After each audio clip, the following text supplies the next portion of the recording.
Hello, Cartwright. Good morning.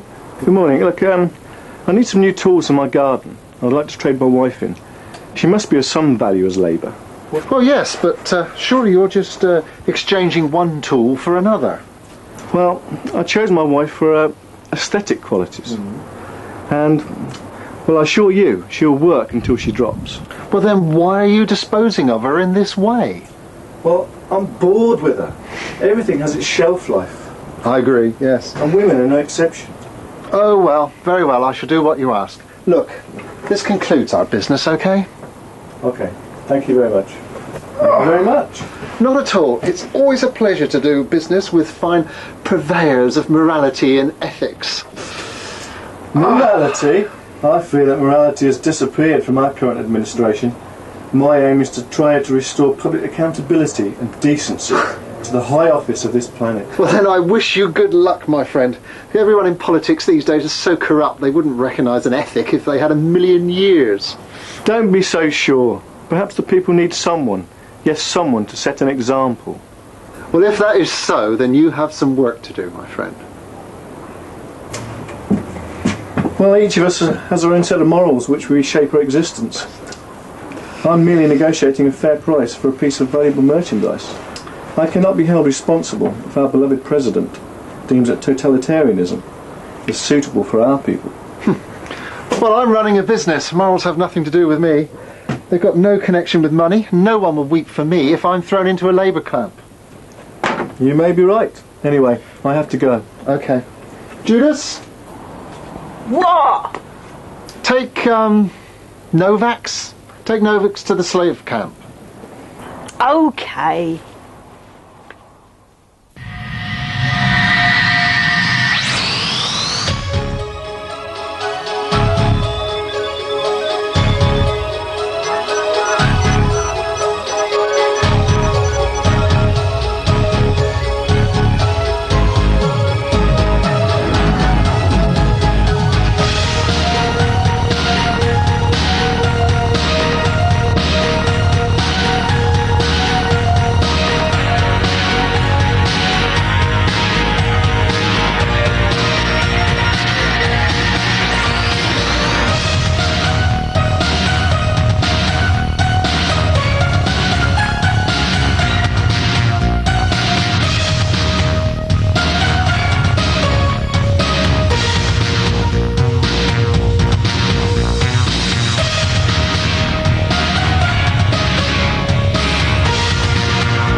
Look, I don't care where we've landed. The Venture is in no condition to fly any further. What planet we're on is rendered irrelevant. Well, try telling me it's irrelevant when a bug-eyed monster is sticking a laser gun in your face. Someone's been watching far too much sci-fi on television. The real world's not like that, you know. Actually, the universe is not stranger than you imagine. It's stranger than you can imagine. Thanks. Well, I doubt anything could be more strange than flying around space in a tin box with two lunatics, even if you are my ersatz family. Don't forget me, mistress. Don't worry, I haven't. Well, enough of this parochial banter. I'm afraid we have more pressing needs in front of us. After a rather torturous battle with the Deltons, the Venture's been left in a rather sorry state. Well, I'm bored. Let's go outside and have a look at the landscape. Wait for me. Oh, come on, Stephen. Let's see about getting those parts we need for the Venturer. President, I'm afraid I have some shocking news. There have been 3 murders of government officials. Oh, well, when did this occur exactly? Last night. What can be done about these assassinations? I fear that the proles are getting out of control. Such behaviour from lowly minions is intolerable. A little more martial law and subservience is needed here. We must educate the populace and make sure they learn my law. Of course, President. Are there any more pressing concerns to deal with? I fear that there are. Joe Nixon is still missing from one of the slave camps and is on the run from the authorities. Authorities, woman? Authority! There is only one authority on this planet, me, and you remember that. Of course, Mr. President, you can rely on my complete loyalty at all times. Good. I should hope so. Oh, Steve, stop being such a baby. The one who's always telling me to grow up, honestly. Do you know, this is really amazing. It really does look exactly like Earth in the 1940s. I'd say around 1920, 1930 sort of period there, Lizzie. They're one of the last colonies to move from Earth over to Elcher, but by the looks of it, their equipment's a bit... Rusted? Really doesn't look like they know what they're doing. Well, they couldn't have brought any manuals or instructions with them. Well, there's Cartwright's repair shop over there. I wonder if he knows what he's doing. Well, let's have a look, shall we? We can but hope.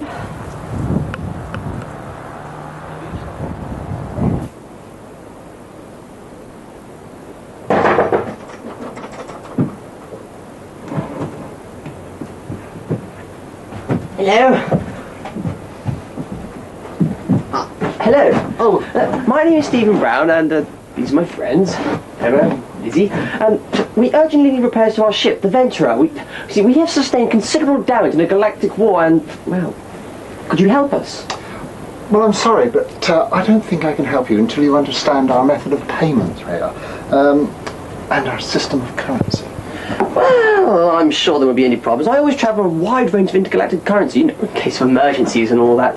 As Elcher is in the Slaggy system, I imagine that your currency would be the Astrodollar. Is that correct? You're correct about the region, but somewhat inaccurate in your estimation of the economic system which operates on this planet. Well, if you do not accept the currency that we have, it is not your fault if we are unable to repair the Venturer. The work required needed a high degree of skill. Judging by the primitive conditions on this planet, I would be surprised if you have the necessary expertise available to effect the correct repair. And since you value your companions so highly, you do not have sufficient collateral to purchase anything on this planet. And what in plain parlance do you possibly mean? Well, as you've clearly guessed, the currency on Elcher is human beings. Each one is assessed according to their merits and then traded accordingly into some slave camps. That's absolutely disgusting!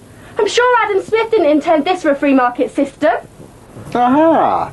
I see your companion understands her economic theorists. Then perhaps she also understands that the type of currency that is used in the free market is no importance. Human beings fulfill the same function and merely become commodities of the fascist edicts of the president. So the planet becomes a fascist state with a capitalist economy. Barter and exchange, supply and demand. It's the same combination that was used in 21st century China. Yes, we have the ideal combination of subservience and loyalty to the president. This results in a cheap and everlasting supply of labour. Every citizen fulfills a function and feels needed. There's no separation between the self and the edicts of the state. Yes, I recognise the formula for fascism when I see it. We are merely giving each citizen on the planet the opportunity to develop and to make the world prosperous. Well, Marx would feel very vindicated if he was still alive. Well, his theories couldn't understand, could he, that the human beings have different values, and therefore in a market force-driven world, the different conditions apply. I wouldn't call forcing the entire population into slave camps a way of rewarding individuality. But that's where you're wrong. Each person is graded to their individual abilities. Excuse me, do you mind? Thank you. And then they're used in that respect. It's the structure. Sounds more like a recipe for brutality to me. I agree. I think it's inhumane and disgusting. Every action of man must incorporate a code of ethics, or man will descend into barbarity and torture. Well, if your two companions will allow, I'll show them some footage of the slave labour camps. In that way, I think I can put to bed their mistaken impressions of what we have going there. They'll also see the efficiency and the strict codes of conduct that are there and which they have to adhere to. Well, I suppose it'll allow me to poke around, see if I can find some spares for my ship. Well then, come ladies, let me show you that I do have some humility in my soul.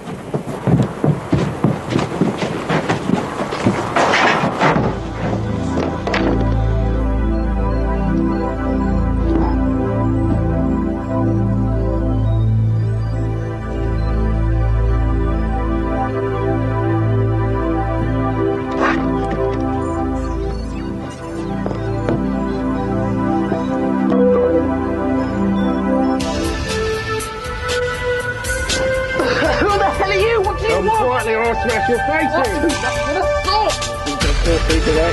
Lizzie, Emma, help! I've been...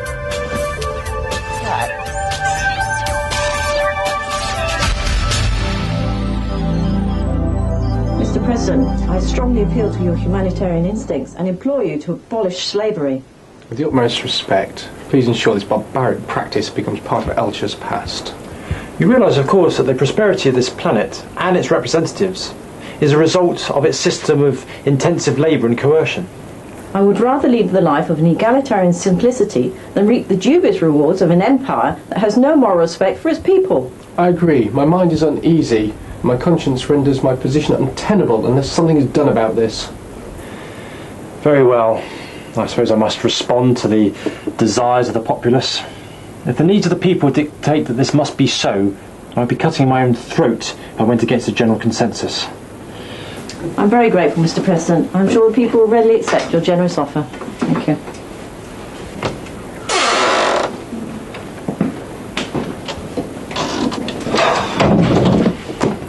I'm not sure what your intentions are regarding our companion, but I can assure you he's of no possible value to you as a bargaining chip. We do not bargain because Stephen Brown's a humanitarian envoy and negotiator. He possesses no tangible military value, and so is of no possible interest to the regime of this wretched planet. Well, I'm sure such a friend with such fine and noble individuality as himself is of great personal value to yourself. How very perceptive of you. Don't mock me. I know how pity and empathy works with the human beings. So does this mean you'll free our companion, then? Don't be so naive. I don't have any empathy or pity. I'm a self-made businessman. Don't confuse the capitalist market with morals. Capitalism dictates that everything has its price. Stephen Brown has become merely a commodity like everything else on this planet. As Marx would say, everybody has their end user value. The difference is that Marx had a sense of decency and believed in human nature. This whole planet is corrupt and foundering on slavish consumerism and aggressive capitalism. Well, you may have the power of words, but I have the power of money. Your feelings for Stephen Brown make him far too valuable for me to release at the moment. You capitalist consumerist pig. Ah, yes. Quickly, I must speak urgently to the President. Are you mad, young woman? You can't just walk in and gain an audience with our leader. Don't patronise me. I haven't got the time. This is a matter of grave importance. Well, young woman, if you really want to see the President, come this way. How dare you!